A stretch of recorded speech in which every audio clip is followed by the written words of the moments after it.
Assisting me in the opining department, old friend of the show, none other than Dave Webb, host of the Dave Webb Show on SiriusXM Satellite Radio. He's also a Fox News contributor, often seen on MSNBC as well. An old friend to Badline. He and I together spoke at a Tea Party rally in Philadelphia some time ago. Dave Webb, good to have you back. Hey, always good to be on, Alan. It's been a while. It has been a while. Also joining us is Bob Weiner, Democratic strategist, columnist, former communications director for Clinton drug czar General Barry McCaffrey. He's the former chief of staff for the House Committee on Aging. Additionally, he's the former press secretary for both Congressman Rangel and Conyers of New York and Michigan, respectively. Bob, always a pleasure. It's a pleasure, Alan, and I was at the Herman Cain amazing event today, and one thing you always forget to say, because I know it grates against you to say it, is that I'm a Washington insider for Fox TV. I didn't know that. I know you've been on a bunch of times. I was just on Lou Dobbs' show myself on Fox Business a couple weeks ago. Well, congratulations. I'm on TV all the time. You know what Lou Dobbs said on CNN on O'Reilly a couple days ago was the Republicans have to get over their pinhead tax ideas. That's Lou Dobbs.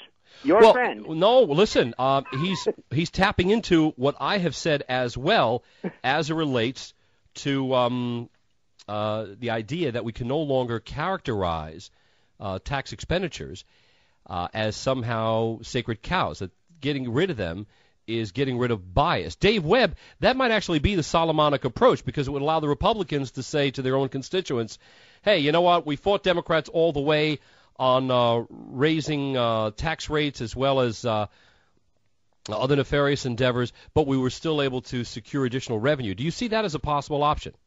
Well, I mean, there is an argument to be made for that. I think the first thing the Republicans have to do, frankly, Alan, is the one thing they failed to do, define the difference between revenues and taxation. Now, President Obama was very clever, as were the Democrats.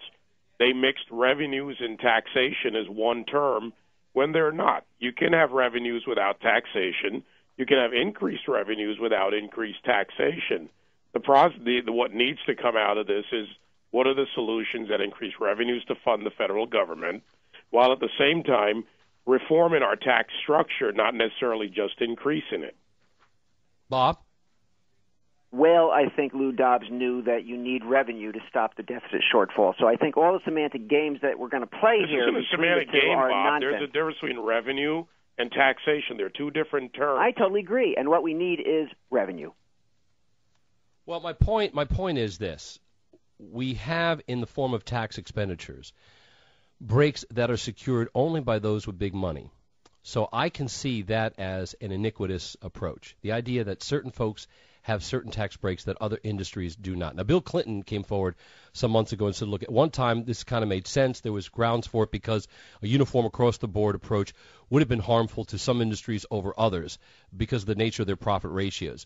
But now it really has come time for everyone to have a more universal expectation. So we could see that by lowering tax rates, along with removing the deductions that go with them, we could see an increase of revenue, while the Republicans could still turn to their constituents and say, we fought the Democrats on raising the tax rates. And the Democrats could say, hey, we were able to secure more revenue even though we didn't raise the tax rates. How is that not, potentially anyway, Bob Weiner, to you, a Solomonic win-win? Well, because the ground changed when CBO came out with its report that showed that the top 1% have increased their income in the last 3 decades 300%, and the bottom, everybody else, only 18%. And they added that a lot of that was because of the tax rate redistribution that was done, lowering the rich tax breaks, which has caused the deficit. But aside from that, not much. And how would you answer that, Dave Webb? Well, first of all, the issue here is let's not reduce how much people make. Let's raise how much the ones in the lower income brackets make. It's the difference between redistributive processes and what the progressives that are clearly running the Democratic Party now under Obama want to do. And what is your proposal, Dave? What is your proposal for how to increase what the lower groups make? Well, there's a couple of ways. One, we have to get jobs. We have to get manufacturing and productivity up in this country, which has dropped significantly, except in financial sectors. That means that we have to address tax reform. We have to give businesses a chance to function, manufacture, and do it under lower rates here so that we develop products and sell to other countries at a better trade rate. We also can change our trade policy taxation structure so that we actually allow the 2 to 3 trillion that could potentially come back from offshore come back to the United States, which would increase our wealth creation and our growth of wealth capital in this country. We can't expect political solutions when the problem has been caused by policies that are bad, and we need economic solutions. We can no longer have the Fed printing money left and right. We can no longer have just a redistributive tax policy. And the problem is that both sides have failed to do something very clear, which is reform the tax structure where one corporation with the right amount of lobbyists and the right amount of power can get themselves the right subsidies. I'm for removing subsidies, but I will remove subsidies when the tax policies allow for corporate growth. You know what? That's a good point. And upon a return, Bob, I want to give you a chance to respond, and then I want to revisit what I still think is the Solomonic way out of the deadlock. We really can do this. There is an approach that can work out. It would just mean that the extremists on both sides of the aisle would have to eat a little crow and accept the fact that we were able to reach a compromise, even if the far-left loons are denied their chest-pounding retribution, and the far right also don't get everything their way. There is a way out of it. Folks, stick with us. You are with Battle Line, Main Street Radio Network. I'm Alan Nathan. Let me catch America up with what we're talking about, because this is really intriguing, because there is a way out of this logjam. We were talking about what might happen as a compromise with the super committee. Whether they like it or not, there's going to be $1.2 trillion in debt reduction, regardless of what they do. If they can do something else, fine. That's the way we go. But if they can't, their failure will trigger $1.2 trillion in debt reduction, 50% from all the federal agencies, assuming it would come out of employment rosters, and the other 50% out of defense. Now, Senator Tom Coburn, Republican from Oklahoma, he was the one who was echoing what I was discussing earlier. He has called, and I'll go to you on this one, Bob, because Dave spoke last in the previous segment. Coburn, again, a Republican from Oklahoma, has called on his fellow Republicans to accept the fact that the removal of loophole tax breaks or tax expenditures are indeed, as he says, quote-unquote, socialism and corporate welfare. Wait a second.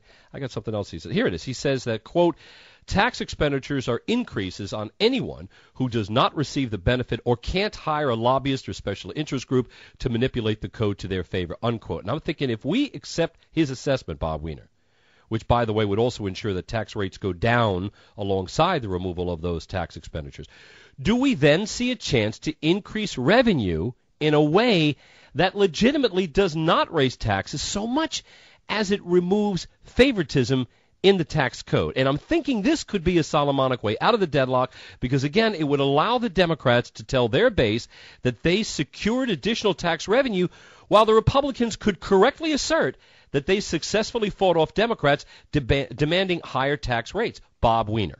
Well, the president has said that there is room to discuss tax revenues, I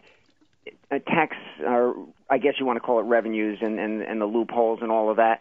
And Boehner said that he's supportive, and everybody says they're supportive. But then as soon as it hits the almighty oil companies, if Republicans love big oil anymore, they'd name their kids ConocoPhillips and ExxonMobil. But as soon as it hits big oil, or as soon as it hits the pharmaceutical companies, suddenly these loophole reductions are off the table because they want them and they're going to keep them. So it's a serious problem, Alan. The other side of it is, though, that the only loopholes they want to remove are the ones that don't help big business, and that everything that they want to do if they want to reduce tax rates, it's because it's going to help the wealthy and help big business. And you cannot get there from here without screwing the poor, and that's the problem with the Republican approach.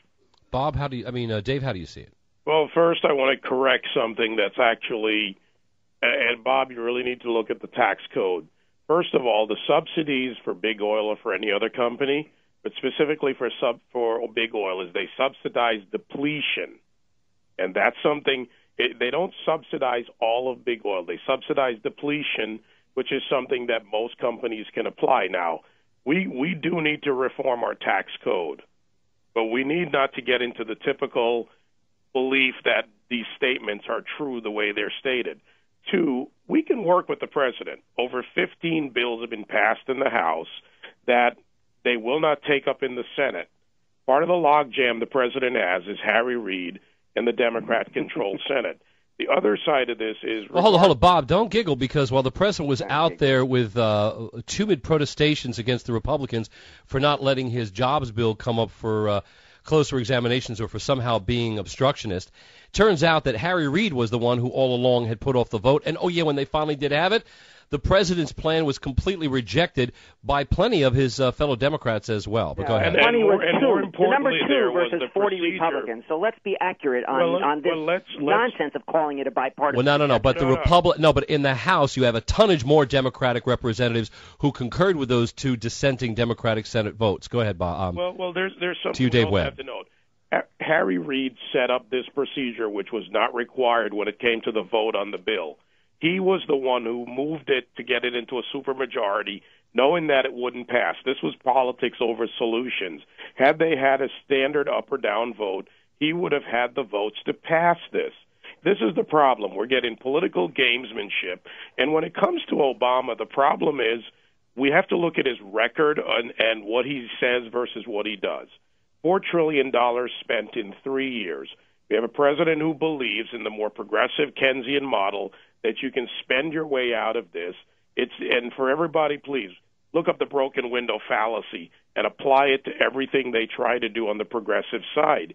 It's not what we need to do. This is a multiplicity of approaches that need to be taken to get jobs back, to get growth back, not a simple fact of taking money out of one sector of the population, a.k.a. the 53%, to pay for the 47%, and to subsidize programs, because frankly, as Reagan said, you want to make something more expensive, subsidize it. And that's what we have going on in this country. What I can't understand is, Bob, to you, why are the rich getting blamed by the Democrats for our government's overspending when there really is no linking causation between the wealthy's success and the government's fiscal mismanagement? You might as well blame Albanians for your dog's bad breath. The government's fiscal mismanagement is not the reason that we are in a deep doo-doo debt crisis right now. And by the way, you're telling me that you're telling me that the government's fiscal mismanagement has nothing to do with our $1.6 trillion now yearly deficit, nor our aggregate national debt of $14.3 trillion. You're telling me that you're going to sit here on national radio and tell the people that the government's fiscal mismanagement has had sod all to do with our current economic meltdown, our current indebtedness? Really? This is a typical Republican ploy to deflect against the fact that the tax code and the tax revenues, and I think, Dave, we have a meeting of the minds on this. You combine the two, though, is the reason that we are up the creek right now on our debt. A large part of the reason why we're in this position is Fannie Mae and Freddie Mac and the housing crisis. Add that to the fact that if you want to go back to the 90s and remove Glass-Steagall, change the way business is done by banking institutions, you change the leverage problem. I want to make a point you want a chance to make. But you really are not getting the basics, are you, Bob? You can't extend beyond your means, and you can't extend beyond your means and then yell at the means for not being more accommodating to that overextension. It's like inviting too many guests over for dinner and then shouting at the fridge for not picking up the slack. Why are Democrats blaming the means more than their inability to live within those means? Well, I'm not going to speak for all Democrats, but I will say that 40% of what Obama has done, literally 40%, has been tax breaks accommodating Republicans, and he wouldn't have done it any other way. And, it worked so well to have those tax breaks. Trickle down has not worked. It cannot. That is a sophistry-based argument because it's not factoring in the excessive spending that was in it. Look, Kennedy said a long time ago that it's a paradoxical truth that when you lower tax rates, you increase tax revenues because you allow that many more businesses to have that many more dollars to hire that many more people who then turn around and pay that many more dollars in taxes. His tax rates were disproportionately for the poor in the middle, the Republicans. It not only worked during Kennedy, guess what? It also worked during Reagan. Now, granted, Reagan allowed spending to go too much, so that undercut what would have otherwise been a great windfall. But on the narrow question of whether or not lowered rates equal increased tax revenues, that is unambiguously true and verifiably documented. And I don't know why it is we don't pick up that mantra as we did before. Because Reagan tripled our deficit.